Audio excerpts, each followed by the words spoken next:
would you all expect from a household warranty on appliances? At least a year.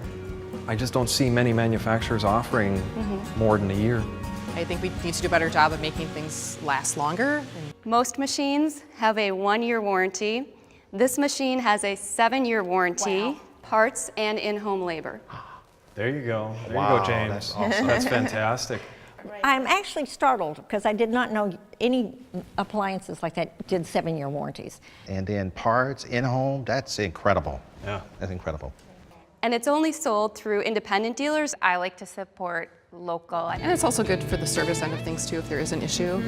For Speed Queen to stand behind their products, that says a lot about the business.